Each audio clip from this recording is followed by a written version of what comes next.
Só um pouquinho.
Bom, vamos lá. Primeira pergunta que eu faço.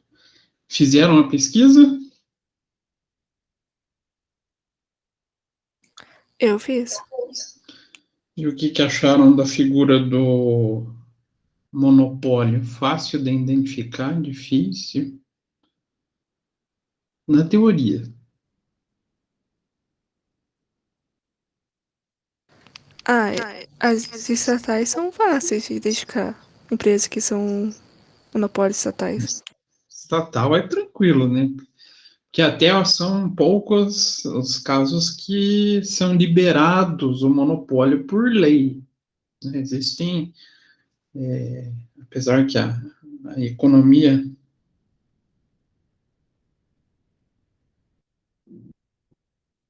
Só um pouquinho, surgiu pepinos assim.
Desculpa, gente, vamos lá, voltando.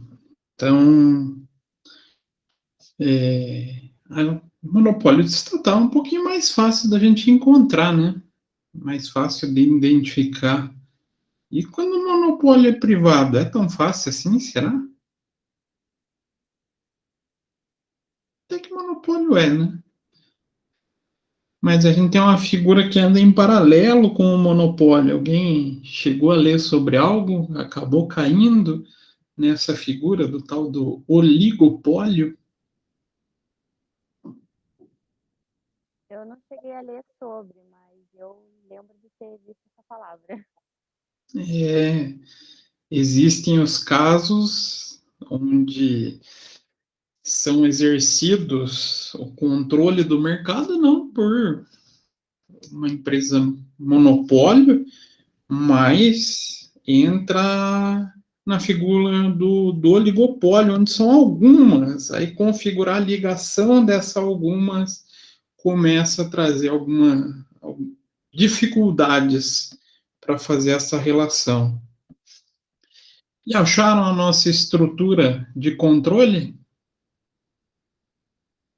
Quem faz esse controle de mercado para tentar evitar tudo isso, da figura do oligopólio, do monopólio? Tem gente?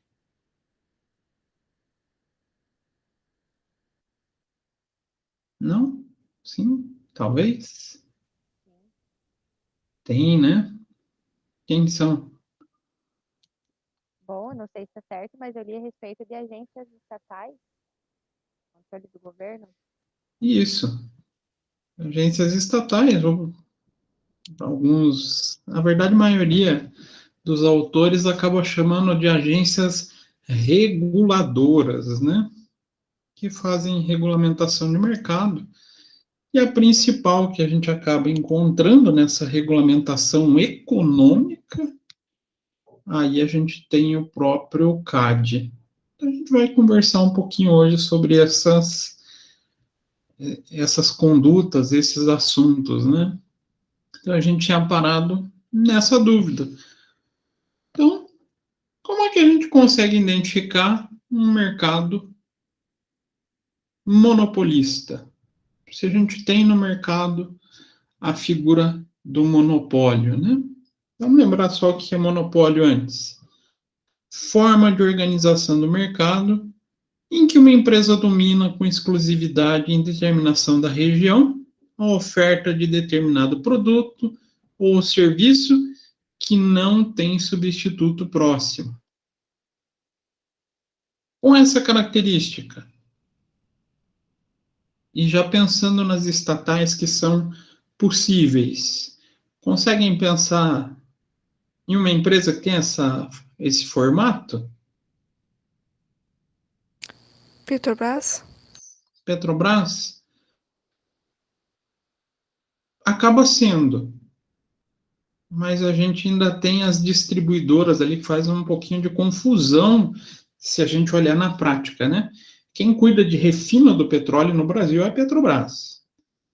Mas se a gente pensa em distribuidora, a gente começa a abrir leques, possibilidades. Mas exploração de petróleo, aí é o monopólio da Petrobras.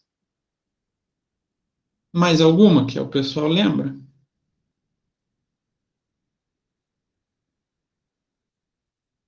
Os Correios? Correio. Ué, professor, mas não tem tanta empresa que faz entrega?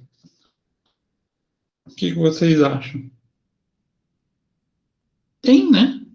Mas qual que é o monopólio do Correio? O que o Correio, só ele tem o direito de fazer? Correspondências, né? Isso é exclusividade dele por força de lei federal. Então a gente tem algumas figuras. E privada? Alguém consegue pensar em alguma privada? A Ambev, professor? Ambev? Mas a Ambev tem concorrência, não tem? Mas acho que o mercado deles é maior, né? Ah, elas são dominantes no mercado. Isso a gente pode até falar que sim. Mas ainda existe concorrência. Como já começa a ficar difícil de achar, por mais que sejam poucos os concorrentes. Mas começa a ficar um pouquinho mais difícil. Alguém arriscaria outra?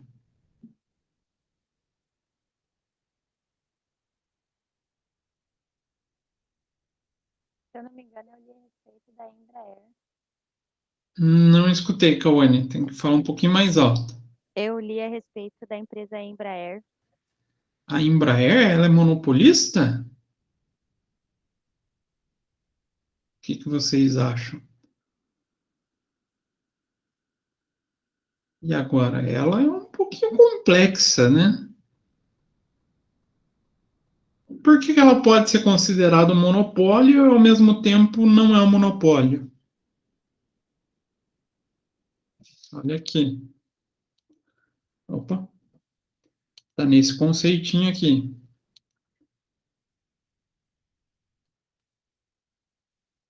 De uma determinada região. Se a gente pensar, Brasil, quem produz avião?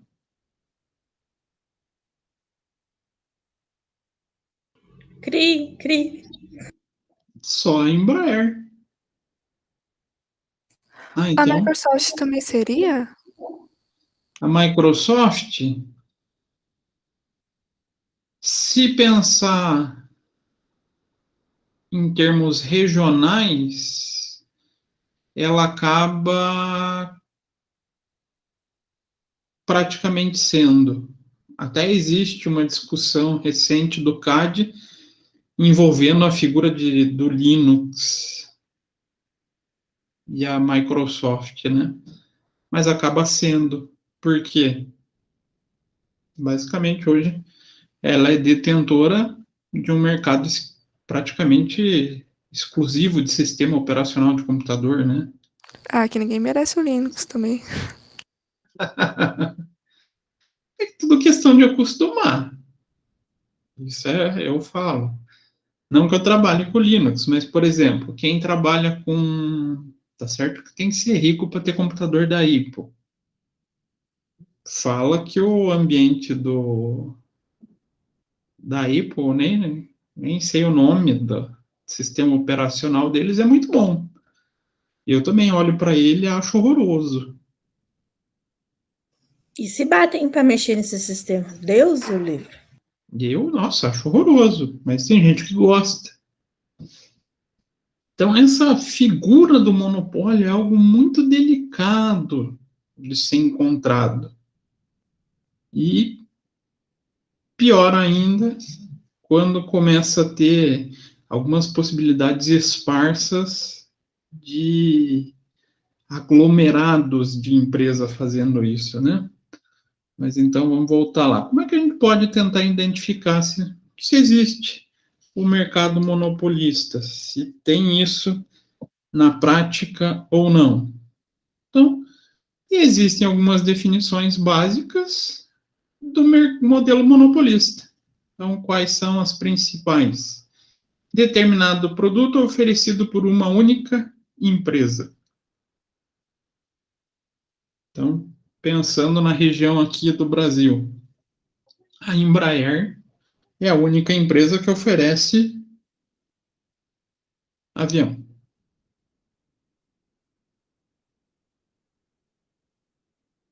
Mas se a gente pensar num nível global, aí ela já tem concorrência, né? Então, já tem uma primeira característica. Só ela tem condições de oferecer essa energia. Essa energia não, eu estou pensando em energia também, né? Esse produto. Não há produto substituto nesse mercado. Outra característica. Nada que substitua o produto. Então, se a gente parar para pensar, a Copel é uma empresa monopolista?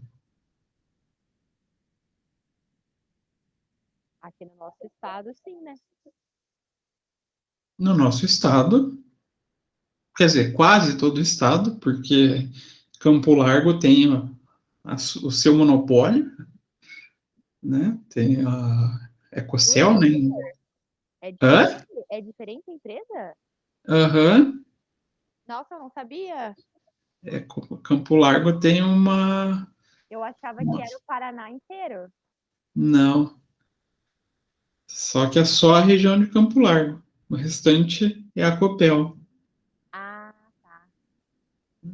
Mas então ali é só ela que te oferece o produto e não tem como substituir. Aqui em Campo Largo é Cocel. Cocel, tava quase arriscando falar Cocel, mas eu tava meio inseguro. Mas é a diferente, né? Que é tudo para ser diferente das outras cidades. Campo Largo é essa beleza, né? Por quê? E a gente, todo mundo, assim, fala muito, muito mal, assim, sabe? Eu até eu achava bem interessante, tinha um professor que dava aula, e uma vez ele comentou comigo, ele dava aula, acho que de física, ele falou que ele tem um cargo lá, sei lá o que ele era aqui na Na Costa, Cocel. mas eu fiquei pensando que horário que ele trabalha, né? Porque se ele dá aula o dia inteiro, então, Pode ser que ele seja conselho, né? Se for conselho, não, mas não não era tem problema. conselho. Já é estranho, né? Mas tem bastante aqui que a gente sabe. Né? Então, outra característica é essa não existência do substituto. E mais uma característica. O monopólio ele sempre vai ter a ver, então, com a região? Para você determinar, sim. Só que você pode determinar a região de atuação ou de uma maneira mais ampla ou menor. Entendi. Pode ser desde um bairro, uma cidade, ou o próprio o estado e o país. Então, era isso que eu queria entender. Se pode ser um negócio que você pode falar sobre bairros, sobre coisas menores, regiões menores. Só que o de bairro é mais fácil da gente quebrar a figura do monopólio, porque em regiões próximas a gente tem concorrência. Ah, entendi. Daí acaba, sim, juridicamente acaba caindo por terra o conceito. Sim. Ah, mas na nossa aula a gente não tem a preocupação jurídica, é a preocupação da livre concorrência. Se eu tiver no meu bairro alguém que detém o monopólio de algo, para a população que vive nesse bairro, a gente já vai começar a ter prejuízo em relação à sua liberdade econômica, né?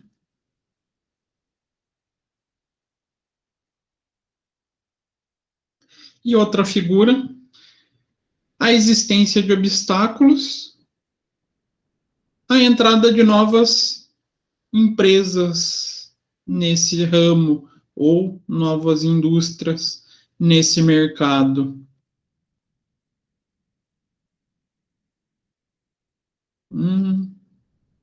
E agora? Esse é o pior das formas de se comprovar o monopólio. Por quê? Hoje em dia você tem a liberdade de abrir negócio em qualquer lugar, salvo uma determinação legal ou salvo força da concorrência, né?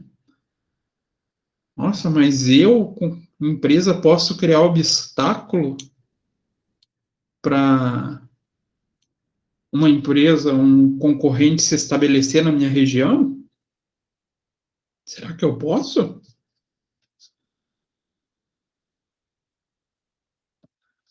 Posso. Como? Aí praticando a figura do dumping, que é tentar de maneira econômica o fechamento do meu concorrente. é muitas vezes vender até com prejuízo, até o momento que o meu concorrente não aguente e feche a porta. Então, a barreira é muito mais fácil da gente encontrar no monopólio público, no monopólio legalizado, do que no livre mercado. Então, por exemplo, eu quero montar uma empresa de energia no Paraná. É fácil? Pode, não pode?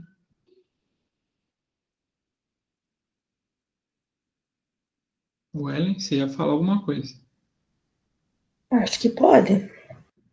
Pode, mas as Mas tem um monte de atrito para poder fazer, tem, né? E o pessoal não vai deixar também, né? Não é bem assim. Isso, tem todas as dificuldades burocráticas que o pessoal não consegue. Na teoria pode, mas na prática fica inviável. Então, as dificuldades para as empresas se estabelecerem no mercado aqui, entendidas como barreiras de acesso, podem ocorrer de várias maneiras, como no caso do monopólio puro ou natural, devido à elevada escala de produção requerida, exige-se um grande montante de investimento. Peraí que alguém mandou uma pergunta escrita. Professor, a empresa que eu trabalho faz extração de areia. Porém, vários dos nossos concorrentes compram material para revender. É considerado monopólio ou não? Não. Nesse caso, não, Ana. Por quê?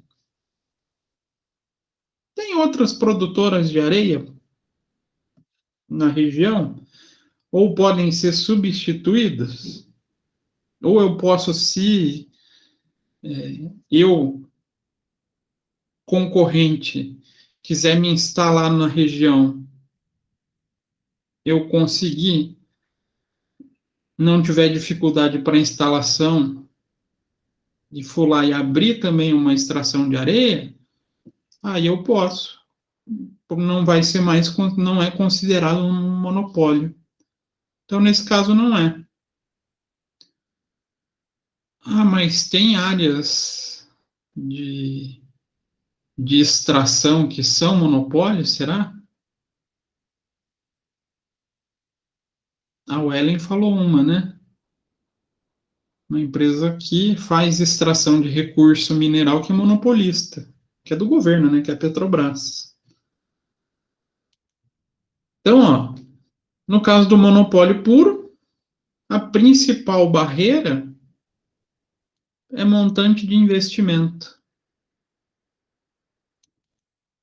O mercado exige tanta escala para atender a demanda que, para eu conseguir concorrer, eu vou ter que ter uma capacidade produtiva muito boa, consequentemente, vou ter um investimento muito alto.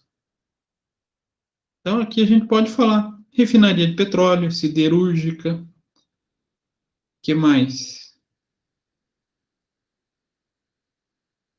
Companhia aérea, será que se enquadraria?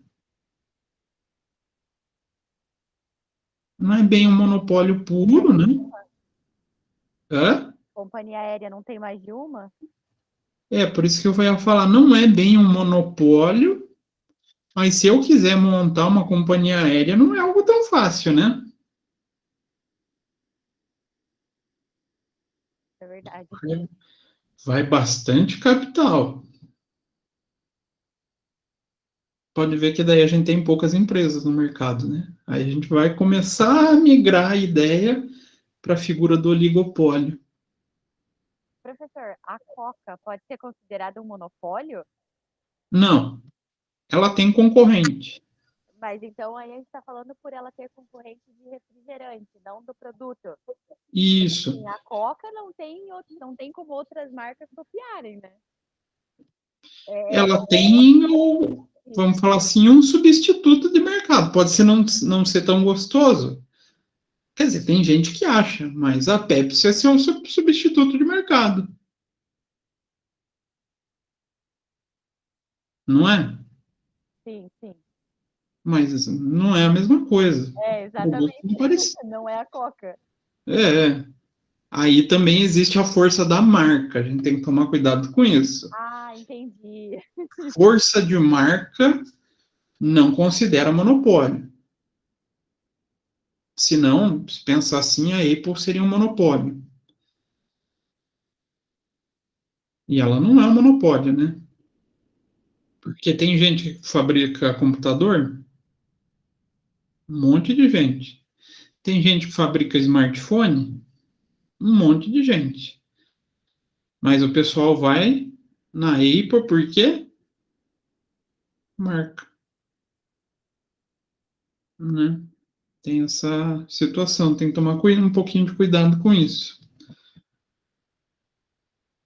Então, primeiro caso é esse grande montante. Outra forma de empecilho, a instalação de novas empresas no mercado imperfeito se dá através de patente. Isso é o que a gente está vivendo agora. Uma discussão bem forte, não? E não no Brasil, né? Que a gente está vivendo numa escala mundial. Direito único para produzir um bem. Quem é campeão de criar monopólio através de patente? Laboratório farmacêutico. Então, encarregados da fabricação de medicamento, acabam se valendo desse instrumento de patente e de controle de matéria-prima-chave. Está acontecendo essa discussão no mundo hoje? Bastante até. Bastante, né? Está tendo até reunião na ONU e em outros grupos, né? O grupo do G7, G20, sobre a figura de possibilidade de quebra de patente das vacinas. Mas isso, a discussão é totalmente, vamos falar assim, entendível, né? Porque precisa imunizar, senão a pandemia não vai parar de crescer. Mas existem outros medicamentos que são exclusivos de uma marca?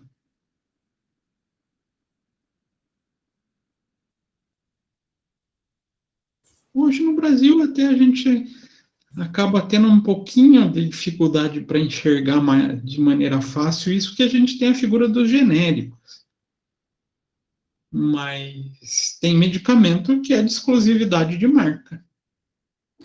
Mas esses genéricos, por exemplo, quando é exclusivo de marca, não são mais ou menos 10 anos, né, que fica exclusivo depois que eles fabricam um genérico. Depois pode ser feita a quebra de patente.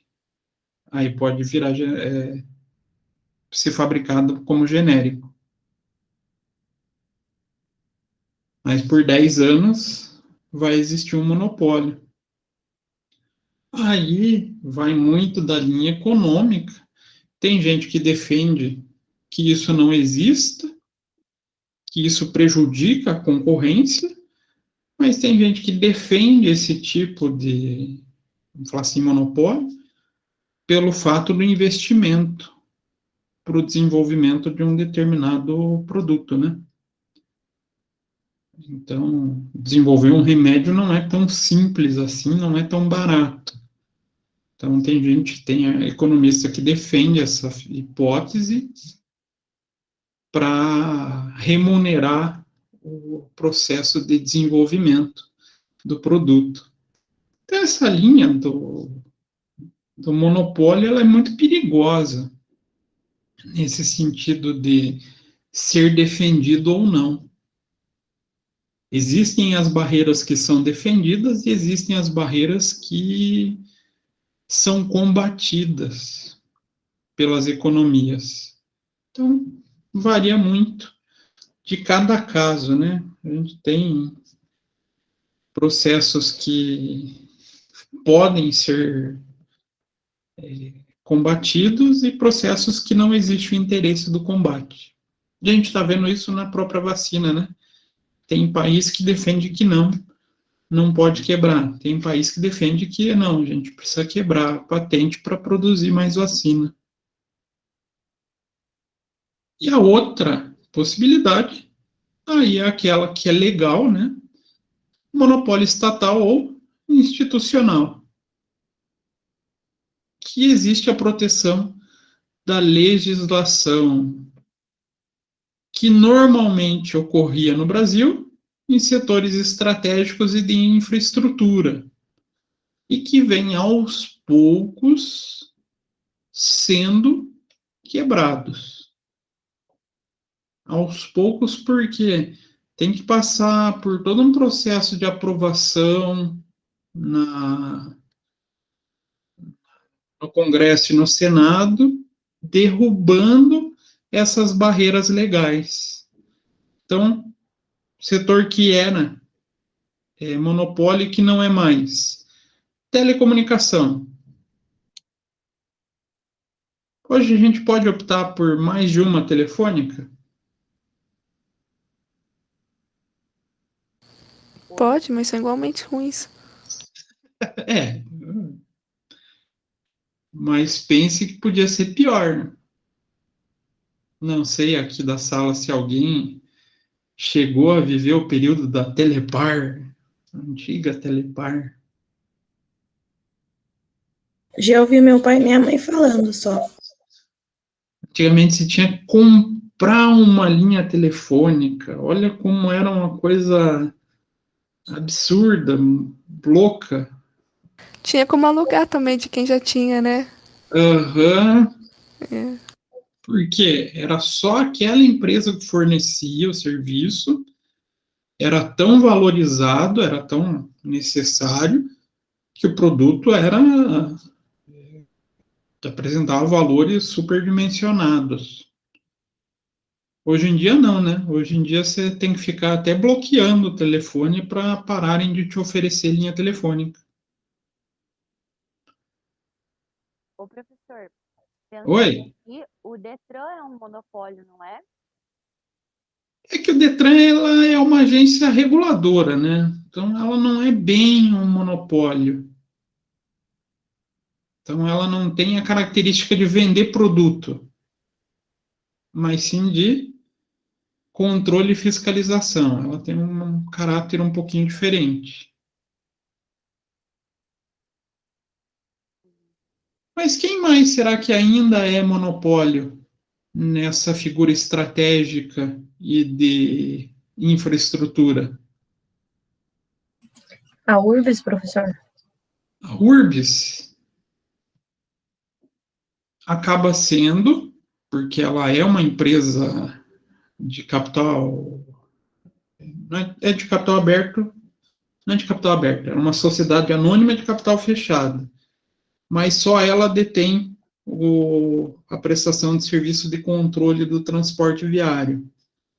E para poder participar desse transporte viário, você tem que participar pelo processo de concorrência, né? Então, transporte público, né, acaba ainda sendo um monopólio. O que mais?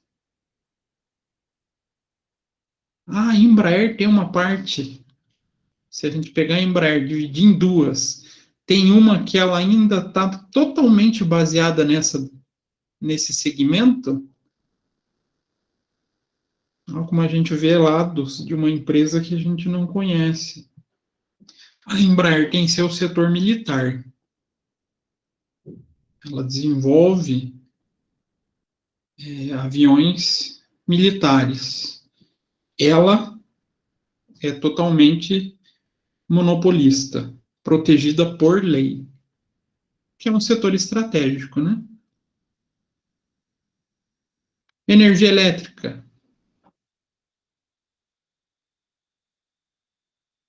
O que vocês acham? É monopólio ainda? Eu acho que não. Ainda é. E está passando justamente pelo processo legislativo de acabar com o monopólio. A gente está tendo essa semana a votação de desestatização da Eletrobras, por exemplo. Aí vai acabar possibilitando, mas desde que saia do Congresso e do Senado uma lei que permita essa entrada de novos concorrentes.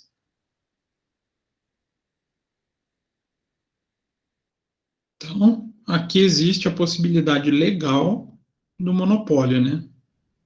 As outras duas, tem alguma aqui no monopólio natural puro que é ilegal? O que vocês acham? Também não, são permitidas por lei. Eu posso ter o meu bem registrado por patente. Bacana. E aqui não existe nada que impeça alguém de instalar uma empresa. Só a falta de dinheiro. Então, é muito difícil a gente caracterizar essa figura da criação do monopólio e das barreiras para entrar no mercado. Então, por isso a gente não vê tanto essa discussão. A gente vê as análises feitas principalmente pelo CAD para possibilitar a forma de que como esse mercado vai funcionar. Mas a gente é livre dessa estrutura. Já teve setor privado, já teve época que o setor privado foi, não monopolista, mas oligopólio. Se a gente pensar em veículo, a gente já teve período assim. Lá na década de 80, 70, basicamente ditadura militar. A gente só podia ter 4 marcas de carro, né? Ford, Chevrolet, Volkswagen e Fiat. O restante, ninguém mais participava do mercado. Então, em complemento ao oligopólio, a gente tem a estrutura que hoje, na minha opinião, é a mais perigosa, é a figura do oligopólio. Então, estrutura bastante conhecida nos dias de hoje, nesse modelo de competição imperfeita. É o oligopólio. Então, forma de organização de mercado em que poucas empresas dominam com exclusividade a oferta de determinado produto ou serviço que não tem substituto próximo. Esse tipo de estrutura normalmente é caracterizada por um pequeno número de empresas que dominam oferta e demanda, como a indústria automobilística, por exemplo. É verdade? Vocês consideram que a indústria automobilística é dominada por poucos?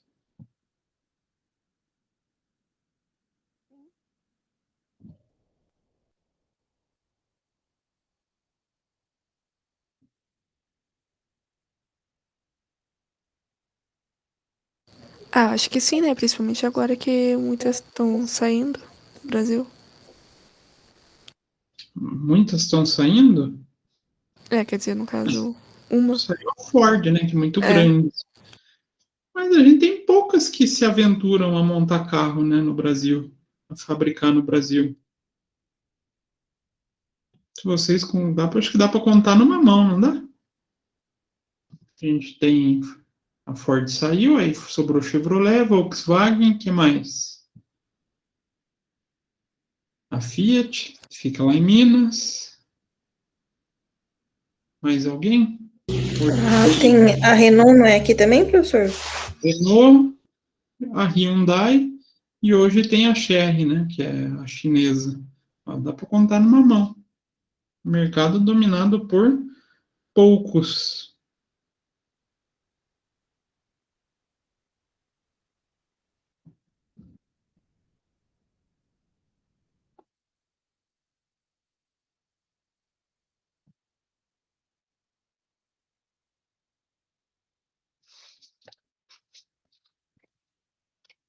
Conseguem pensar em outro segmento que não seja o automobilístico? A gente falou agora há pouco.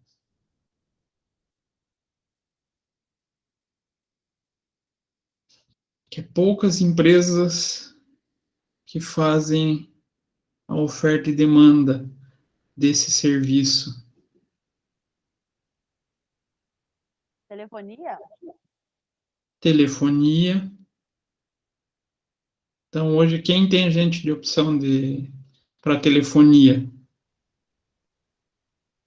Umas 4, 5 operadoras? Que mais?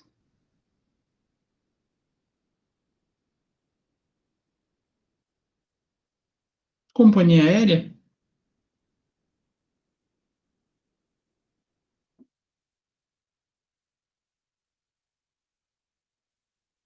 Companhia aérea também é bem essa cara, não é?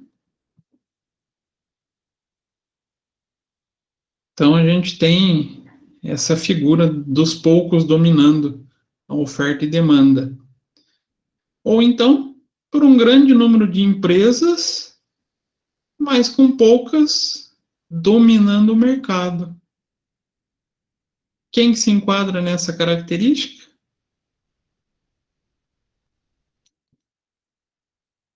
A Coca. A Coca? Não. Não nessa característica, mas as indústrias de refrigerante, não é? De refrigerante, de bebida no geral. Aí sim, de refrigerante, a Coca domina. Mas tem as concorrências, né? Um monte de Guaraná Antártida. A Ambev Outra- também, né? No caso. Já foi Hã? falado. A Ambev que já foi falado. Ambev, isso. Foi a Ana que falou Ambev, né, Ana? Acho que foi. Mas a Ellen lembrou a Ambev. A gente tem um monte de marca de cerveja, mas quem é a principal dominante do mercado? A Ambev. Ah, e a Ambev tem, como que eu posso falar? Vocações monopolistas? Muita. Muita mesmo. Por quê? Quando alguém começa a se destacar no mercado que possa concorrer com ela, o que que ela faz? Compra a concorrente. Entanto, ela só surgiu depois da fusão de várias cervejarias transformadas em um grupo. Então tem essa possibilidade também. Ah, e por que que isso é ruim para o mercado, professor?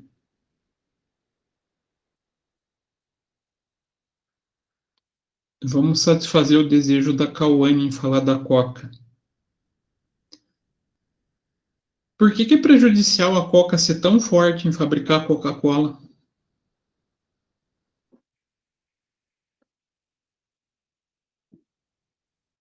Porque o que, professor? Não entendi, desculpa. É prejudicial a Coca-Cola ser tão forte em fabricar refrigerante de cola, né? Vamos falar assim. Por que que é? Porque, por causa do valor que a gente paga? Uhum. E a gente aceita pagar ainda, né? Isso que é pior. R$10. É, isso que é pior, né? A gente acaba pagando mais caro. Só porque Então, quer tomar uma Dolly. então a gente tem esses riscos. Então a criação de oligopólio cria esses problemas de consumo, né? De controle da demanda e principalmente de preço de mercado para o consumidor. Então, o setor produtivo brasileiro é altamente oligopolizado. Então, a gente pode encontrar inúmeros exemplos.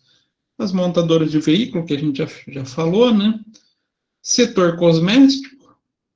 Cosmético é poucos também que dominam?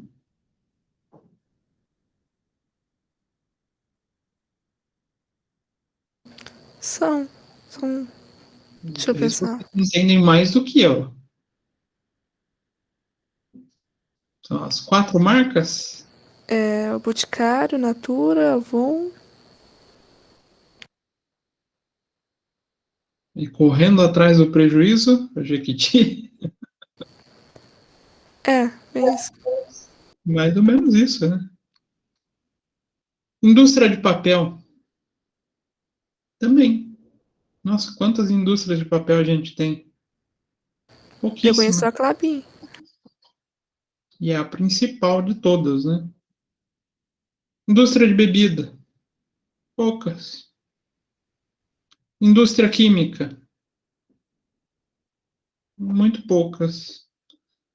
Indústria farmacêutica. Nossa, menos ainda, né? A gente tem pouquíssimas farmacêuticas no Brasil. Então, a gente tem um mercado brasileiro com alta característica de oligopólio. A gente tem muita formação do oligopólio. Difícil é a gente conseguir quebrar essa estrutura. Porque, muitas vezes, essa estrutura ou essa barreira do monopólio natural impede essa quebra. Montante de investimento. Então, se eu pensar, vou montar uma indústria de cosmético, é barato? Não é. Montadora? Piorou, né? Indústria de papel, indústria de bebida, uma farmacêutica, um laboratório. Professor, produção de eletrodoméstico também pode ser considerado? Pode, porque quantos a gente tem montadores de eletrodomésticos? Acho que a mais famosa é a Sim. Electrolux. Electrolux, a própria Brastemp, né, que daí é o Whirlpool, que detém duas marcas conhecidas, que é a Brastemp e Consul. Daí a gente traz algumas correndo atrás, né, mas também são pequenos grupos. Geralmente as indústrias com alto volume de investimento são facilitadores para a criação do oligopólio. E a gente pode considerar o oligopólio de duas formas. Puro. Quando os concorrentes oferecem exatamente os mesmos produtos homogêneos, ou seja, iguais, substitutos entre si. Exemplo, indústria de cimento. Se eu comprar o cimento da Itambé ou da Votorantim, eu estou comprando praticamente o mesmo produto, não é?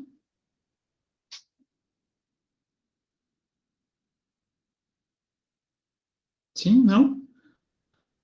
Se eu comprar alumínio da Gerdau ou de outra produtora, é alumínio. Aí o oligopólio é chamado puro. E o oligopólio diferenciado é quando o produto não é homogêneo. Aí a gente encontra indústria automobilística, de cigarro, de bebida. Ou seja, os produtos são semelhantes entre si, mas não são idênticos. Então, se a gente for pensar no carro, um Gol é diferente do Uno, não é? Mas são produtos substituíveis entre si? Pensar em termos de valor, necessidade, até de público. Então, eu posso trocar o Gol pelo Uno, mas as opções são poucas. Então, eu posso trocar a Coca pela Pepsi, mas as opções são poucas. Não vou nem falar Dolly Cola, né? Senão vocês vão me matar. Posso trocar a Coca pela Dolly Cola.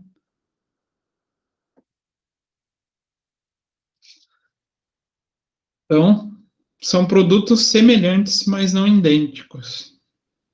Então, a gente pode ter essas duas características de oligopólio. Então, o oligopólio apresenta como principal característica o fato de as firmas serem interdependentes. Como assim interdependente? Já que são em pequeno número no respectivo setor industrial. O que é essa interdependência?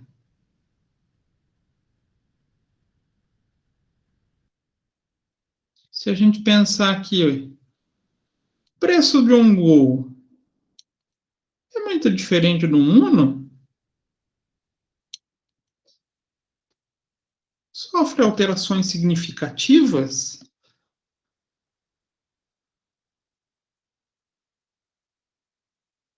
Você Não, fez pergunta muito difícil. Eu não sei, não. por quê? Então vamos tentar mudar.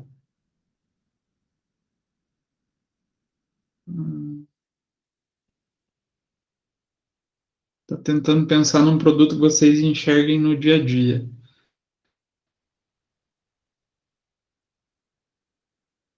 A gente estava falando dos eletrodomésticos. Se eu for procurar uma máquina de lavar,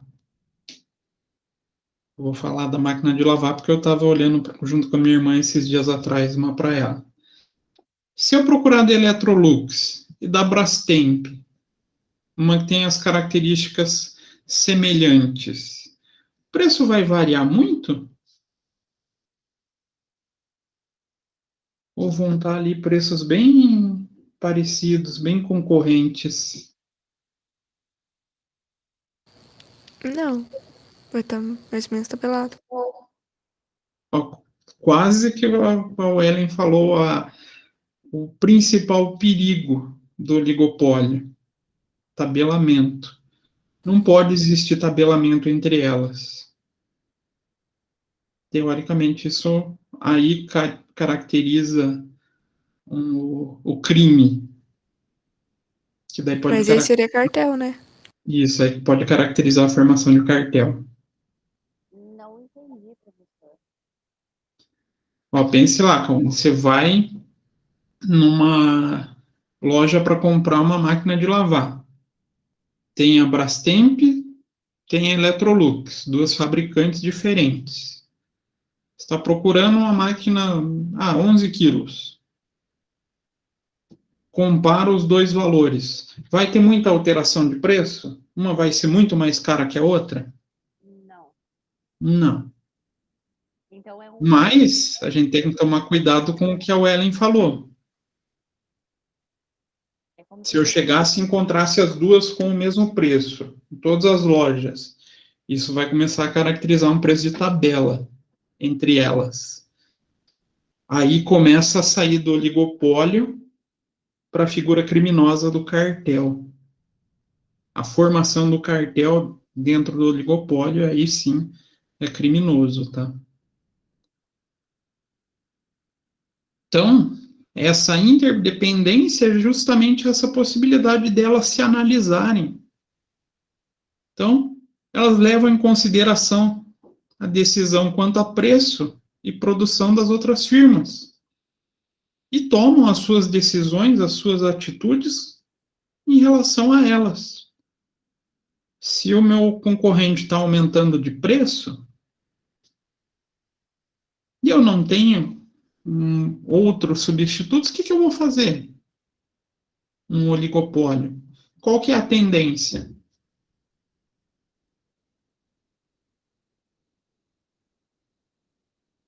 Vou subir junto, não vou? O pessoal não tem outra opção de compra. Ou compro o meu, ou compro o dele. Eu subo um pouquinho menos.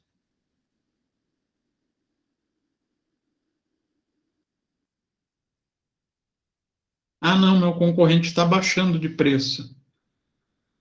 Poxa, eu vou ter que acompanhar ele, né? Vou abaixar o preço. Então, existe essa interdependência entre elas. Se uma começa a subir o preço, o concorrente sobe. Se outra começa a diminuir o preço, o concorrente diminui. A diminuição de preço é que daí também pode gerar uma outra prática criminosa, que é aquela que eu falei, que é o dumping. O dumping também é criminoso, apesar de é muito difícil de configurar. O que é o dumping, professor? Na prática, eu vender, por exemplo, a geladeira mais baixo, um preço de venda mais baixo do que me custa produzir. Eu vou assumir um prejuízo. Mas qual o benefício disso, professor? Eu vou forçar esse preço até o dia que o meu concorrente quebrar. Porque todo mundo vai passar a comprar o meu produto. Mas vai estar tendo prejuízo, professor? Que vantagem é essa? Enfraquecer a minha concorrência através do meu excesso de poder econômico. Olha que coisa também delicada, né? Então, essa interdependência, ela pode também ser sadia ou partir até para a figura do crime. No oligopólio, tanto as quantidades ofertadas quanto os preços são fixados entre as empresas por meio de conluios ou cartéis. O conluio e o cartel é o meio mais perigoso. Agora, o oligopólio legal, vocês acham que existe essa combinação entre eles ou não?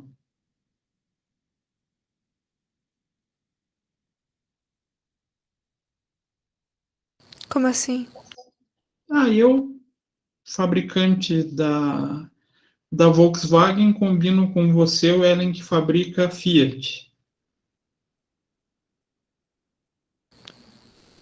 Existe? Eu acho que sim. Mais ou menos. Existem estudos que nos auxiliam, mas não que a gente tenha essa combinação direta. Se existir a combinação direta, aí a gente está indo para o conluio ou para o cartel, né? Os padrões de análise do oligopólio permitem isso. E eu tomar decisões semelhantes às tuas. Mas se eu entrar em contato, criar uma organização para que a gente defina os preços, aí vira o cartel. Mas isso pode ser, tipo, além do preço, né? Por exemplo, quando tá. Tipo, isso pode ser. Essa característica do oligopólio que você está falando vai além do preço, né? Porque, tipo. Peraí. O Condor tava pensando em abrir os mercados às 6 horas. Aí o Mufato tava de olho para caso ele começasse a abrir às 6 horas, para ele abrir também. Pronto. Isso também é o oligopólio. Eu vou acompanhando as atitudes do meu concorrente. O meu concorrente vai tomar uma ação que possa levar vantagem? Opa, eu vou atrás, vou acompanhar. Então, teoricamente, a gente fala no preço, que é o que mais interfere na vida do consumidor, né? Na interferência do mercado. Mas qualquer atitude é acompanhada pelos concorrentes. Até para ou oferecer algo que seja substituto, ou algo para oferecer que seja semelhante. Como assim, professor? O substituto. Então, vamos pegar um oligopólio onde eles tentam fazer a combinação de modo a não ficar igual, para ter o seu melhor interesse. Companhia aérea. Companhia aérea coloca os voos, vamos supor, Curitiba-São Paulo, nos mesmos horários. É interessante isso para eles? Então, vamos supor que eu sou o gestor da Gol, vocês são da Azul. Aí eu vou colocar um voo Curitiba-São Paulo saindo meio-dia. Vai ser interessante para vocês colocar um voo Curitiba-São Paulo saindo também meio-dia? Não. Não? Por quê? Porque se eu precisar num outro horário.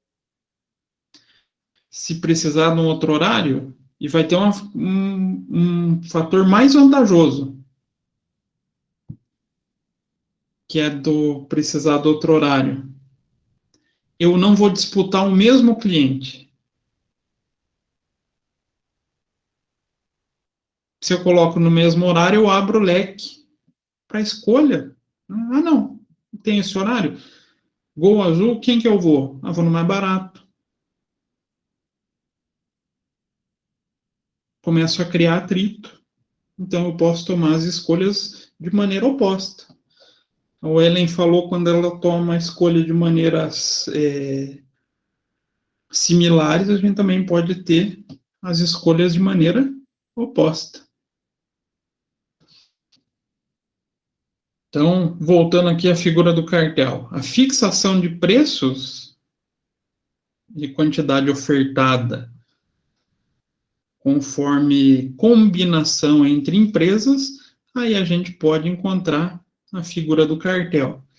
Cartel é uma organização, pode ser tanto formal quanto informal, de produtores dentro de um setor que determina a política de preço ou produtos para todas as empresas que fazem parte desse grupo.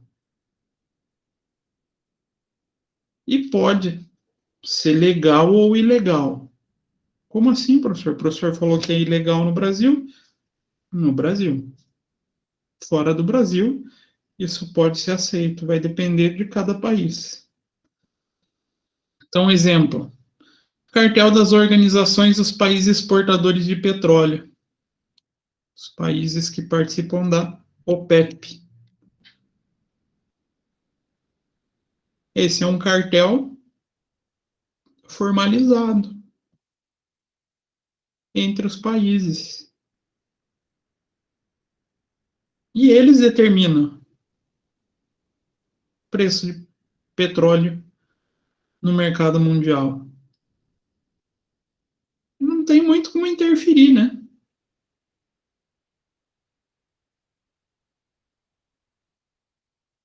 Então, aqui, a gente pode ter a figura do cartel de maneira legal, numa economia global. Agora eu já pergunto para vocês: será que existe formação de cartel entre distribuidores de álcool no Brasil? Pergunta perigosa, né? E entre os distribuidores de gasolina? Será que existe? Será que não existe? Eu já ouvi falar que já teve, mas se tem ainda, eu não sei. Eu acho que se tem é meio que no clandestino. Ah, bem que a Cauane falou, no meio clandestino? Será que existe alguém que vai negociando? Como é que todos os postos sabem exato o dia de subir? Todo mundo sobe no mesmo dia. É uma incrível coincidência isso? Professor, mas isso seria, como que eu posso? É tipo assim, todos os, vamos supor, donos de posto se encontram para falar sobre isso, ou seria vindo de uma determinada pessoa que fizesse esse intermédio? Mais ou menos de uma determinada associação. Tipo, uma associação dos donos de posto de gasolina, tipo isso? É, Entendi. um sindicato. Só que sindicato, em vez dos empregados, dos distribuidores e dos proprietários de postos. Mas então, isso existe aqui no Brasil? Essa é a grande dúvida. Não é chamado de cartel, mas, na minha opinião, é basicamente isso, né? Essa é a grande dúvida, esse é o grande problema. Caracterizar o cartel quando ele é informal, ele exige muito aprofundamento. E, claro, para fazer uma investigação, para caracterizar um cartel, vai envolver com, no caso dos postos, né, vai envolver com gente grande. Aí existe o interesse, né? Será que existe interesse em investigar isso? Não existe? Mas é uma coincidência muito, muito incrível, né? Todo mundo subir no mesmo dia. E agora, qual o impacto disso para a gente? Para nós, cidadãos. É cidadãos, né? Não cidadãos, coisa feia. Cidadãos. Qual o impacto na nossa vida como sociedade? É grande, né? Afinal, é controlado por eles. A gente fica meio que uma espécie de refém, né? Exatamente. Por isso, muitas vezes, a gente até vê corrida. Eu ainda queria descobrir a fonte de informação que algumas pessoas conseguem, que eles conseguem descobrir o exato dia que vai subir a gasolina e vai abastecer um dia antes. Daí a gente vê as filas de imposto. Eu acredito que deva ser pessoas ou ligadas a isso, Que né? tem relação. Ou que tenham contato com alguém que é ligado a isso. Olha como gera um transtorno social, né? Mas será que os funcionários já não sabem quando vai subir? Daí fica Sabe? mais fácil. Então, Uma sacanagem que ninguém me avisa. faz amizade com o pessoal do posto. Eu sou a parte da sociedade que é prejudicada, ó. Mas eu tô brincadeiras à parte, isso é um impacto negativo para a sociedade, né? Cria todo um desconforto social em relação ao acompanhamento desse mercado. Principalmente a gente falando de dois produtos que não têm substitutos, né? E que são de demandas inelásticas. A gente precisa deles. Delicado, né? Então, além dos cartéis, existem outro modelo de oligopólio chamado de liderança de preço. Liderança de preço pode, dumping não. Cuidado com isso. Então, liderança de preço, que é a forma de conluio imperfeito nos quais as empresas do setor oligopolístico decidem, sem acordo formal, estabelecer o mesmo preço, aceitando a liderança de preço de uma delas. Será que tem empresa assim aqui no Brasil? Com certeza. Com certeza? Qual? Isso não seria levado na questão das marcas mais famosas, por exemplo? Também. Estamos falando de gasolina, então estamos falando de posto bandeirado. Vamos falar de bebida, vamos falar da Coca, do Guaraná Antártica. É nesse sentido? Também. Ou, por exemplo, a concorrência de preço baixo. Vamos contratar a internet.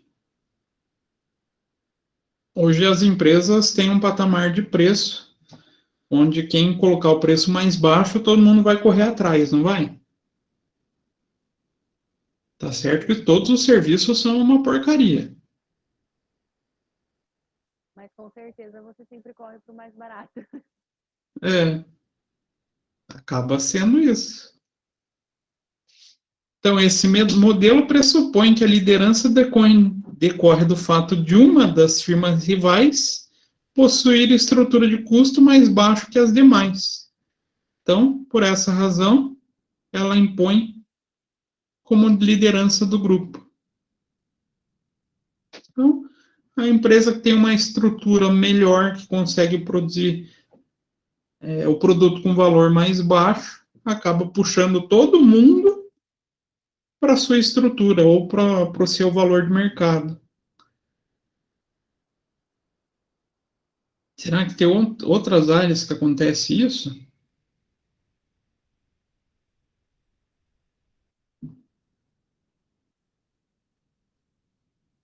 E agora?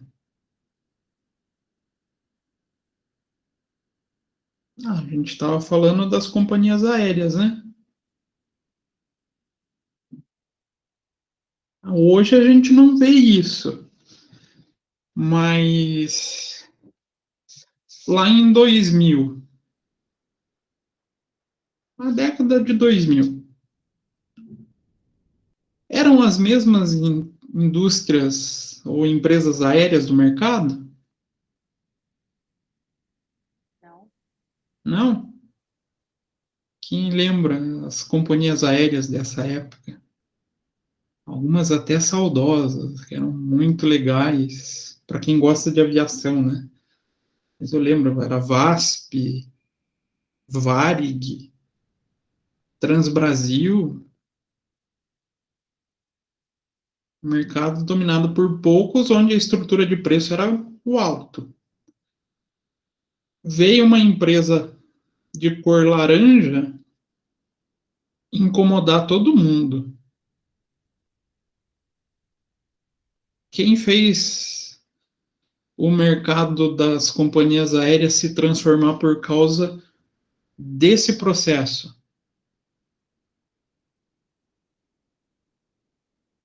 Alguém lembra? A Gol.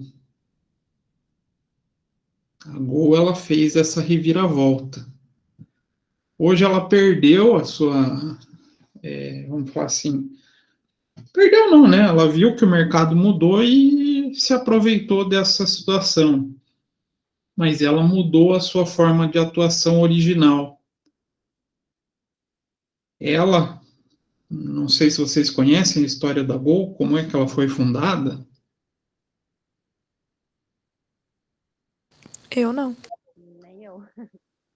Ela foi fundada através de muito estudo de uma companhia americana.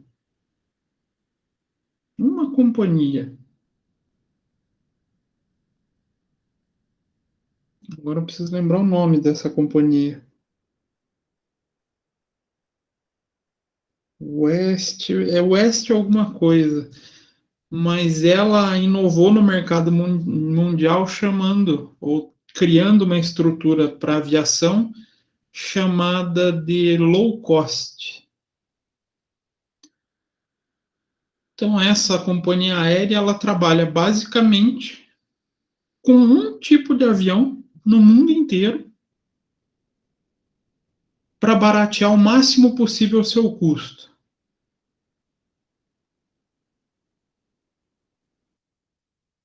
E, consequentemente, conseguir oferecer a tarifa mais baixa.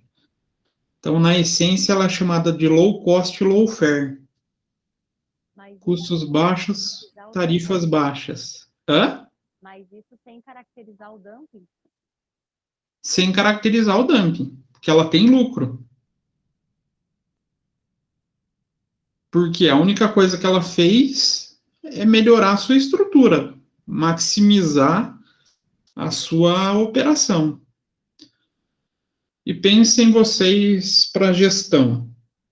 Se vocês têm um modelo só de um veículo, ou no caso deles, um avião, ou vários modelos, para vocês tratarem sua estrutura de manutenção, peça de reposição, qual que é mais fácil? A que tem um só ou a que tem vários? Aqui tem vários? A que tem um só. Por quê? Meu mecânico vai saber mexer em toda a frota. Meu estoque de peça serve para todos os aviões da frota. Isso torna a operação mais simples. Faz sentido. Hã? Faz mais sentido. E essa operação acaba se tornando mais barata e me permite oferecer a passagem mais baixa. A Gol fez todo um estudo. Ela acompanhou, se não me falha a memória, foi 2 anos de acompanhamento dessa companhia aérea e veio para o Brasil com essa filosofia. E o que ela fez? O mesmo processo. Se vocês olharem os aviões da Gol, eles têm um tipo de avião só, até hoje, para manter a operação enxuta. Aí lá nos anos 2000, onde as empresas estavam acostumadas a cobrar caro, entrou um concorrente que veio o preço lá embaixo.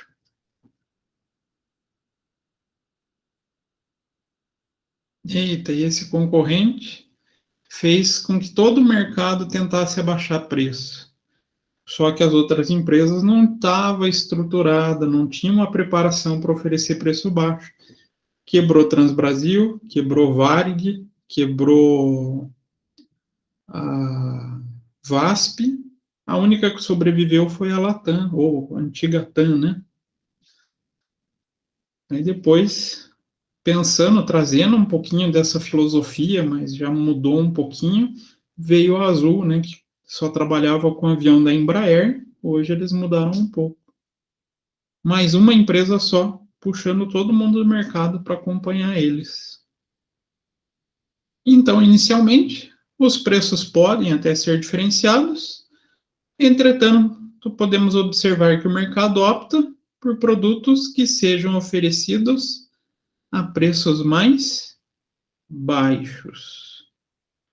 O produto não é algo que eu exija uma marca exclusiva, eu vou no preço mais baixo. Não funciona assim? Vocês comprando, não é dessa maneira? Depende do quê? Depende do quê? Como assim, Welly? Me explique. Ah, falar no meu caso, se for pra comprar doce, eu não vou comprar mais barato. Porque é difícil eu comer, daí quando eu como eu já compro o melhor. Aí é uma preferência, né?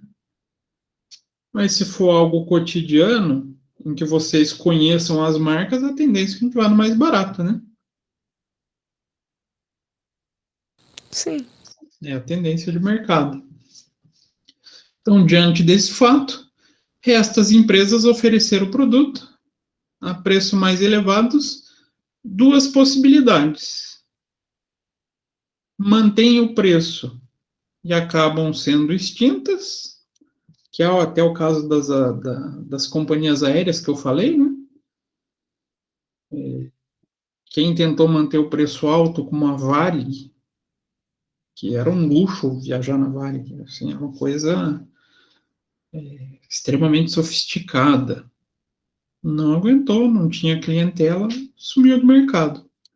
Ou então, aceitam adotar o preço praticado pelo concorrente, que é mais baixo, e continuam no mercado sem a possibilidade de maximizar lucro, a não ser que ele repasse por todo um processo de reestruturação.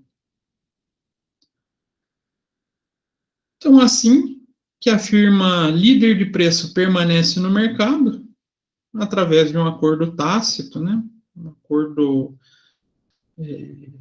não que seja informal, mas uma aceitação informal entre as partes de como está funcionando o mercado, ela fica como responsável pela determinação do preço de venda do produto, enquanto as firmas menos favorecidas, as que têm menos poder, principalmente em termos de venda, tornam-se seguidoras do preço fixado pela líder. Mercado de refrigerante, acontece isso? Mesmo que não seja baixo.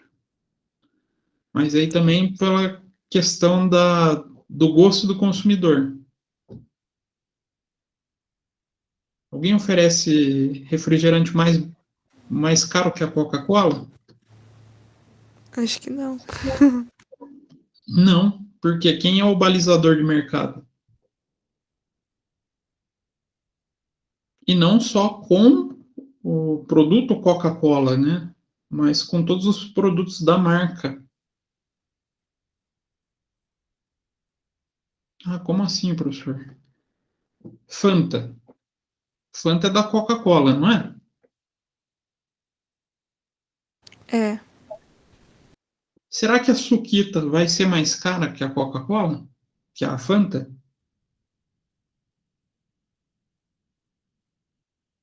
A Suquita é da Pepsi. acho que não. Não. No máximo, elas vão estar ali tentando concorrer, mas o balizador vai ser o preço da líder do mercado. Assim Então, como o Guaraná, ao contrário, né? O Guaraná Antártica, Fanta, Guaraná da Coca não chega nem perto. é verdade. E daí o Guaraná Antártica é quem define o, o padrão de preço dos Guaranás, né? E quem está com menos poder, tenho menos capacidade, o que me resta, vender ainda mais barato. Então, aqueles dias que a gente está sem dinheiro e quer tomar refrigerante, a gente apela para qual? Vai para uma Cine da vida daí, né? É um concorrente que vai ficar subordinado à liderança de mercado. Então, temos ainda outra estrutura de mercado imperfeita, denominada de concorrência monopólica ou concorrência monopolista, que tem como característica marcante empresas produzindo produtos diferenciados, embora sendo produtos substitutos próximos. Eita, o que é isso? Concorrência monopolística. Produtos diferenciados.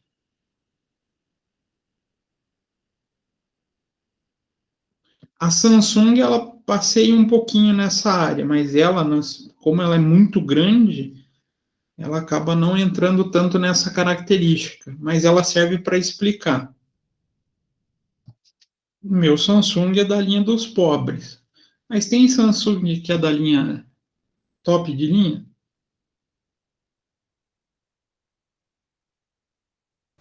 Tem. Tem? Eu acho que é a linha S, né? Todos estão.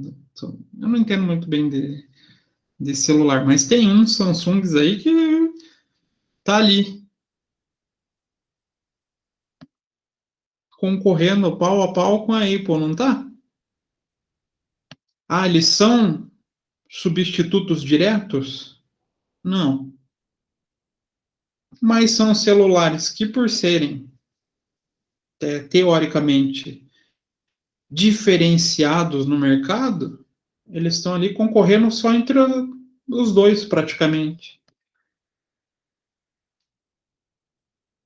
Ou escolho um Samsung S ou escolho um iPhone.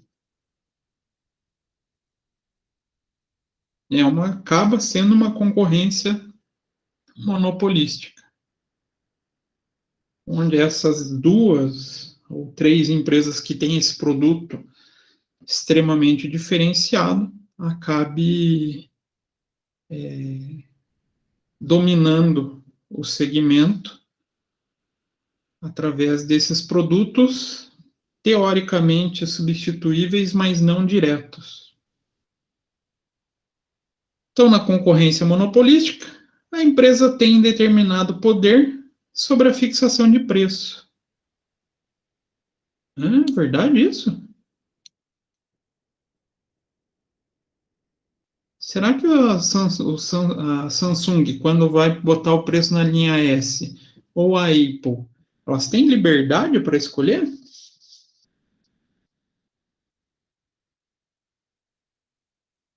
entre o seu produto e podem cobrar de maneira até cara por isso?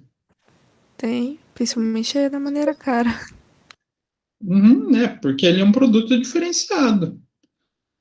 Se vocês verem, essas estruturas também têm um pezinho naquelas estratégias genéricas de Porter que eu já comentei com vocês, né? Então, ou eu mexo com preço baixo, ou eu mexo com produto diferenciado. Vamos pegar um exagero maior nessa linha. Ferrari e Lamborghini. É uma concorrência monopolística?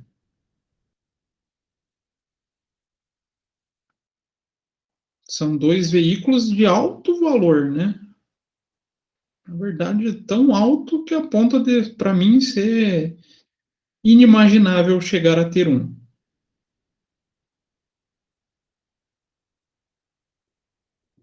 Não são concorrentes, não são substitutos diretos.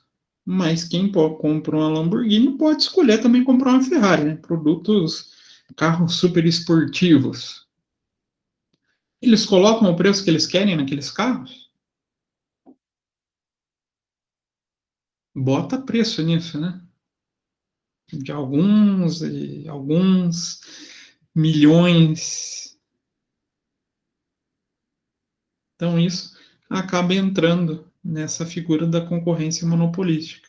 Apesar de existir a concorrência, cada um tem o seu segmento onde um acaba não interferindo tanto no trabalho do outro. Então, a diferenciação do produto pode ocorrer por características físicas, por embalagem, por esquema de promoção de vendas. Então, podem existir por tecnologia, né? Pode existir fatores diferentes para a gente escolher uma determinada marca. Então, como exemplo, temos laboratórios farmacêuticos, indústria alimentícia. Nossa, na indústria alimentícia tem isso? Será que a gente vai no mercado e tem aqueles produtos que são, vamos falar assim, não tem concorrência com eles? Concorrência direta?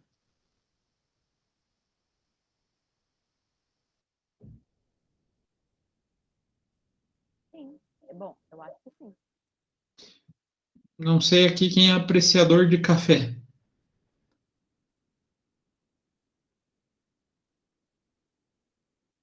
Alguém aqui Mas café tem um monte de marca. Tem um monte de marca, mas tem aquela diferenciada ou aquelas diferenciadas? Milita ou Três Corações? Essas Não ainda sei. estão na concorrência. Eu não sei, eu não tomo café, não. Não toma?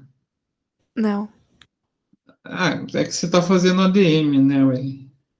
Se você estivesse fazendo contabilidade, eu ia falar, calma, o tempo mudará sua opinião. Mas O pessoal da contabilidade, logo, logo está tudo viciado em café. Café do Ponto, ele já é um pouquinho mais caro, mas tem ainda gente mais diferenciada. Até o nome é chique, né? Aquele Café Lor. Né? Até o nome bonito, Lor. Ele é um produto diferenciado, é.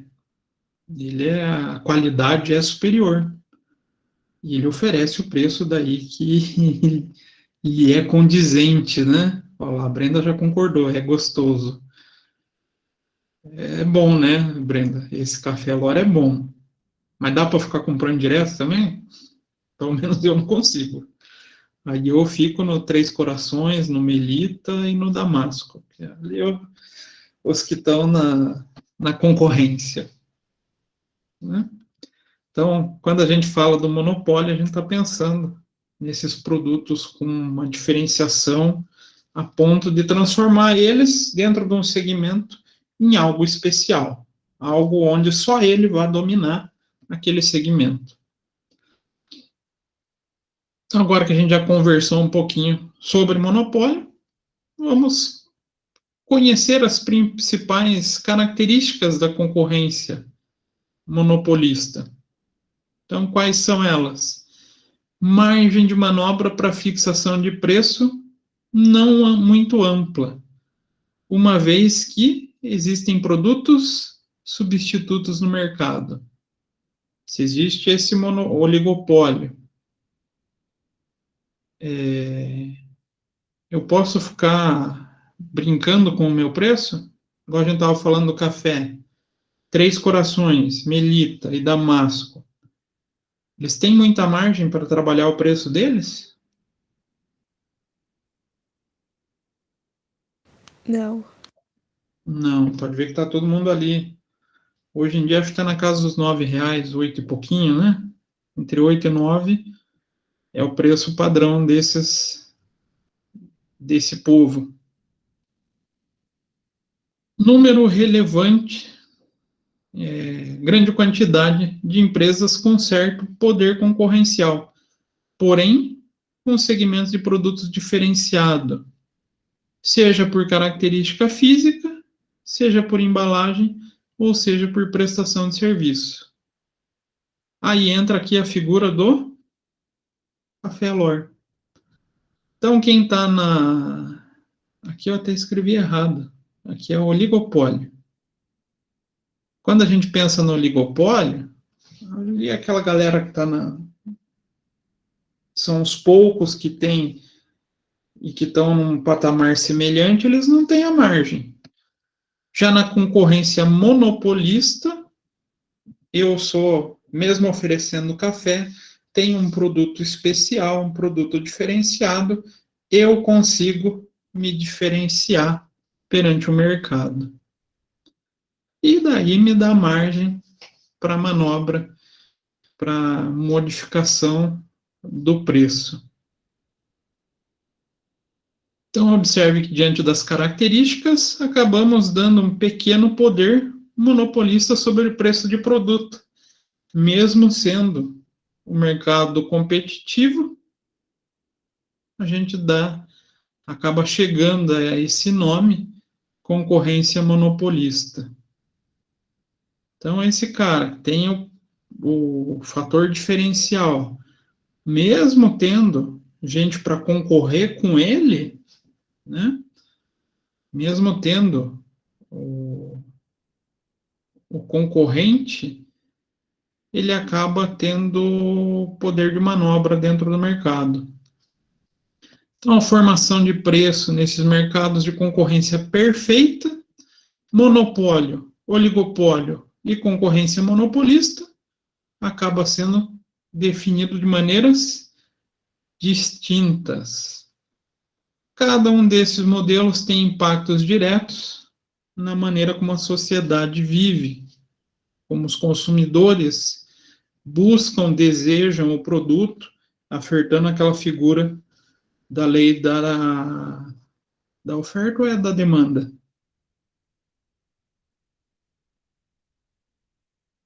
Quem depende da posição do consumidor?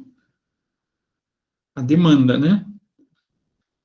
Mas, como eles têm o poder de manobra de mercado, dependendo de cada uma das formas de concorrência, da estrutura de mercado, a gente pode mexer em qualquer uma das duas curvas.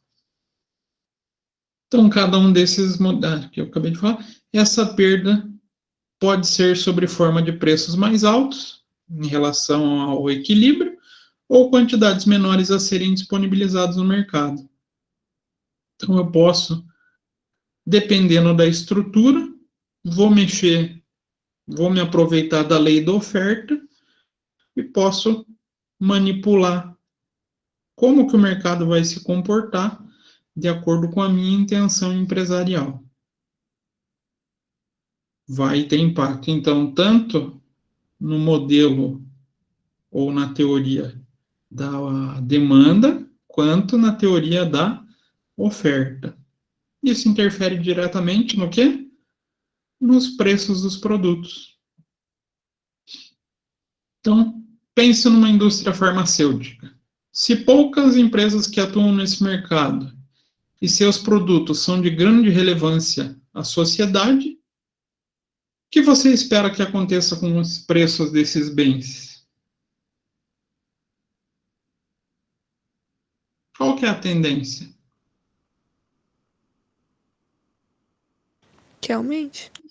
Que aumente. Então, quanto menor as participações de mercado, a tendência é cada vez preços maiores. Ah, não, são produtos que são mais difundidos, tem mais farmacêuticas produzindo. A tendência é que daí esse preço ou se estabilize ou até diminua. Então, por isso que a gente vai, às vezes, numa farmácia, a gente encontra remédios que têm preços baixos, que são de uso contínuo do pessoal, e às vezes remédio com função semelhante, que são poucas as farmacêuticas que produzem, que é o preço lá em cima. Ah, exemplo, professor. Alguém tem caso de pré-diabético na família?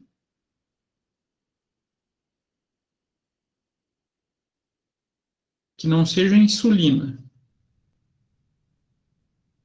Que o diabético ele necessita da insulina, né? Quando a pessoa é pré-diabético, ele trata medicamento. Tem medicamento que é produzido por vários laboratórios. É o... Ai, deu branco.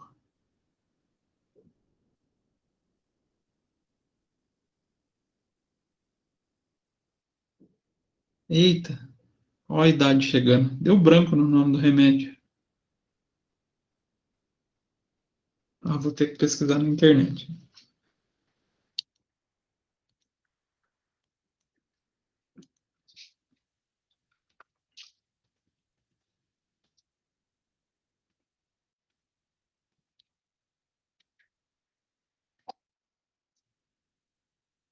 Ah, peguei aqui. Colocando aqui para vocês verem. Essa dita metformina é um medicamento para controle de pré-diabetes. Incentivar, o meu avô toma. A metformina é relativamente barata. Essa aqui está até cara para o meu gosto. Eu acho que eu vi a R$6, R$7 uma caixinha com 30. Só que muito laboratório fabrica. Tem os genéricos da metformina, né? Aí eu tenho outros medicamentos, alguns usados para quem quer fazer dieta. Exemplo.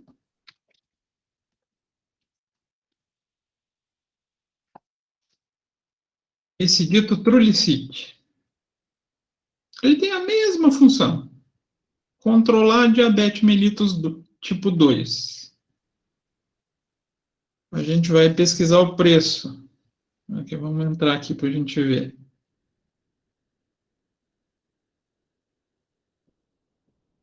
Duas canetinhas. Isso dá para 2 semanas. R$227. Por que esse cara é tão mais caro que a metformina? Se a função dele é combater a diabetes. Por que será? A metformina já é de patente quebrada. Um monte de gente fabricando. O preço fica mais baixo. Trulicity não, é um medicamento muito novo. E só uma empresa fabrica. Preço lá em cima. Ah, professor, mas por que o pessoal vai comprar o Trulicity, então? Ele também ajuda a emagrecer. Não estou falando para vocês comprar, tá, gente? Precisa de receita. Então, para responder essa indagação, é preciso que você saiba que quanto o produto é necessário à sociedade, o governo, através das suas agências reguladoras, não permitem aumentos abusivos de preço. Ah, então medicamento não pode ficar aumentando a Deus dará? E agora? Surgiu essa dúvida para mim. Pode aumentar? Ah, vou aumentar o preço. Não. Eles têm datas específicas de liberação para aumento de preço. Esses de uso essencial. Então, por exemplo, a própria metformina. Metformina faz parte do receituário do SUS também. Então, inclusive, dá para pegar na farmácia popular. Ele não pode ficar aumentando de preço. Há produtos mais exclusivos, igual eu falei do Trulicity, ele já não tem esse controle. Se é essencial para a sociedade, o governo vai tentar regular. Então, alguns economistas ou algumas linhas de pensamento econômico defendem a ideia de um Estado regulador, capaz de intervir para garantir a concorrência no mercado e possibilitar melhorias no bem-estar da sociedade. O Brasil tem essa característica?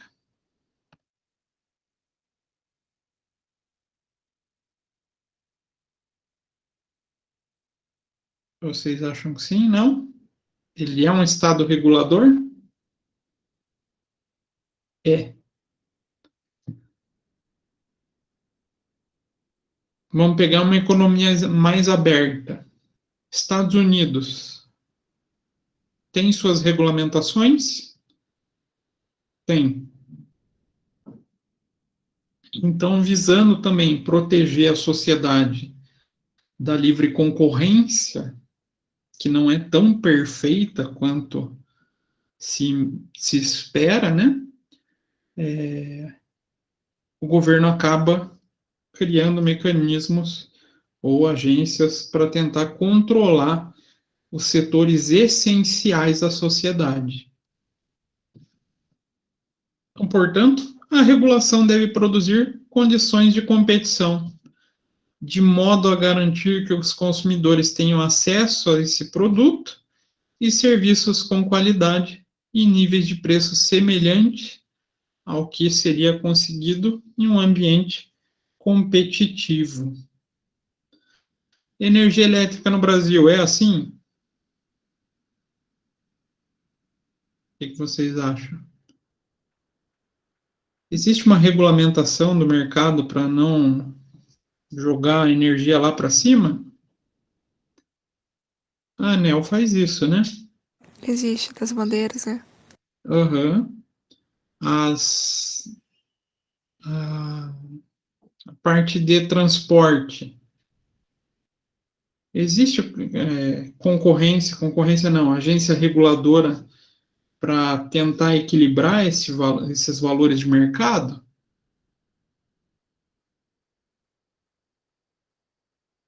A NTT. Então, eu tenho uma empresa de transporte interestadual. Sei lá, sou dono da Itapemirim, ou da Cometa. E eu também tenho um controle sobre os meus reajustes de preço pela figura da NTT. Então, existem setores que são mais essenciais à sociedade que acabam passando por esse processo de controle. Então, vem a pergunta, né? Vocês já ouviram falar das agências reguladoras no Brasil? Com certeza já, né? Elas estão constantemente na mídia. Então, essas agências de regulação surgem devido a essas falhas no livre mercado. O perigo do livre mercado em gerar o problema social. O livre mercado ele é muito bom para gerar riqueza, O problema é que ele também é muito bom para concentrar a riqueza na mão de poucos. Então, o governo pode fazer essas intervenções, né? Através das suas políticas econômicas. Então, assim, ouvimos falar em regulação, podemos imaginar formas de contornar essas falhas com as ferramentas do capitalismo, enquanto a desregulamentação significa deixar o mercado livre para sua concorrência, para sua livre concorrência, né? Uma vez que nesses casos o mercado é mais eficiente e o preço é definido pela própria oferta e demanda. Então, produto de mercado. Vou lá no supermercado. Aqueles produtos precisam de agência reguladora? Igual a gente estava falando do café. Precisa de uma agência reguladora para o café?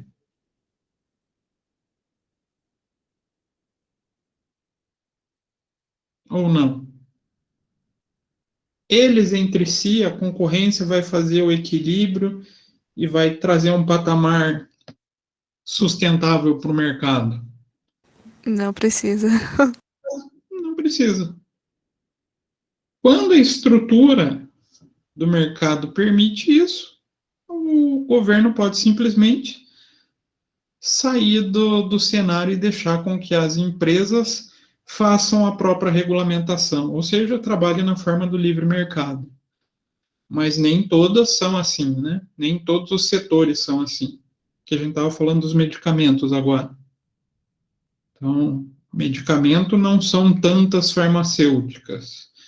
Se deixar, a Deus dará, os aumentos de preço vão começar a existir.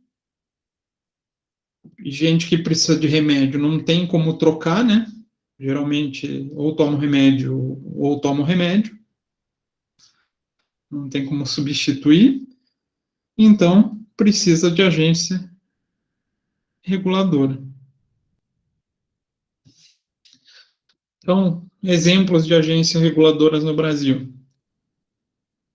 A ANEEL. Então, falando da energia elétrica. A Agência Nacional de Telecomunicações, a Anatel. Só aí, Brenda, Anatel. Quem mais? Eu falei a NTT, né? Tem mais? Ah, no setor de aviação civil, tem? A ANAC. Também tem. Então, a gente pode encontrar várias. Mas a gente tem que dar destaque a uma autarquia em especial para cuidar do cenário econômico, que é quem? O CAD. Esse cara aqui, ele tem uma relevância em buscar a livre concorrência. Então, o Conselho Administrativo de Defesa Econômica é uma autarquia federal vinculada ao Ministério da Justiça, responsável pela defesa da livre concorrência em todo o território nacional. Suas atividades compreendem desde o fomento da livre concorrência até a investigação e decisão, em uma última instância, de matéria concorrencial. Como condutas anticompetitivas, fusões ou aquisições que possam criar figuras de monopólio prejudiciais ao mercado. Então, de repente, vocês veem, caso da Ambev. A Ambev passou diversas vezes pelo CAD. Por quê? Qual que era a estratégia que eu comentei que a Ambev gosta de fazer? Vai surgindo alguma cervejaria que vem ganhando destaque. Qual que é a prática da Ambev?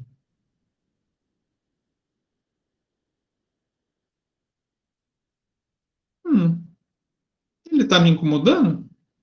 Vou comprar ele. vou lá e compro a minha concorrente. Isso pode prejudicar o mercado? Pode criar tendências de monopólio? Se ele sair comprando todas as cervejarias, vai gerar um monopólio. E quem pode fazer esse cuidado para que não ocorra isso? É o CAD. Então, muitas vezes, esses processos passam pelo CAD. E outras empresas podem questionar processos assim. Então, por exemplo, quando o HSBC foi incorporado pelo Bradesco, ficou um tempão no CAD também. Por quê? Teve gente que foi reclamar para o CAD, teve gente que apontou indícios, olha, essa operação é perigosa, precisa ser observada. Itaú, Banco do Brasil, Caixa Econômica, elas apontam, ó, é uma operação que pode trazer risco à nossa livre concorrência. Aí cabe ao CAD analisar se essa compra ou não, essa fusão ou aquisição, vai criar essa possibilidade ou não de prejudicar a livre concorrência. Então, dentro da livre concorrência, apesar das nossas agências reguladoras, a gente também tem a figura do CAD. Ela é uma figurinha bem particular e sempre está analisando as operações que possam intervir ou possam afetar de maneira significativa o mercado de livre concorrência que é atribuído no Brasil.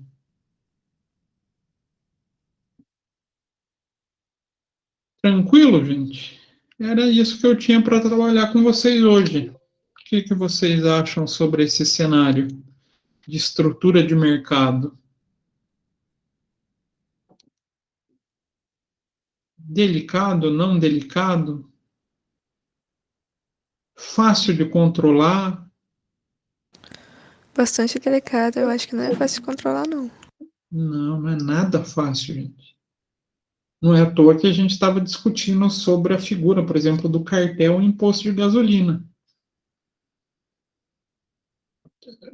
A gente sabe que existe, né? Não devia nem estar gravando essa parte, mas tudo bem. Mas a investigação, a comprovação disso é algo tão difícil, tão delicado, que muitas vezes acaba passando batido. Mas, para uma economia saudável, o ideal é que esse tipo de processo não ocorra, que as empresas consigam fazer a livre concorrência, né? Mesmo que existam esses oligopólios com liderança, ela deve permitir com que essas empresas consigam se regular no mercado. Monopólio que é o grande problema, né? Que é quando uma pessoa só tem o poder, ela vai fazer o que bem quiser do seu produto, do preço e, consequentemente, da vontade da população. Então, era isso que eu tinha para complementar com vocês, essa estrutura de mercado, né, conforme a gente encontra nas economias, elas vão interferir de maneira direta ou indireta na figura da livre concorrência e, consequentemente, naquela teoria, ou naquelas duas teorias que a gente viu antes, né? Da lei da oferta e demanda, que é o que rege, basicamente, uma boa parcela tanto da microeconomia e do pensamento da macroeconomia, né? Lembrando que a macro já é mais complexo e traz mais fatores. Dúvidas, perguntas, questões?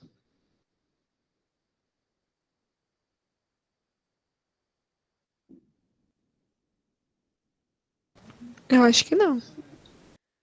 Então tá, gente. Então hoje, tempinho perfeito para a gente dormir e eu segurei vocês até 9h30, né? Bom, pensa, se a gente tivesse em aula presencial, vocês iam passar frio no centro agora, né? Então, esse modo remoto tem seus benefícios, né? Já não está passando frio. Como vocês são novos na faculdade, quando vocês voltarem para o presencial, vocês vão ver como é gostoso, como é, assim, animador sair da faculdade ali perto das 10 horas e pegar aquele evento encanado na 15. Faz a gente passar um frio lá, gente, um frio, né? Então, nessas horas é bom. Mas no verão também vocês vão sentir saudades. Saudades não, vão sentir as vantagens de estar lá no centro, no presencial, né?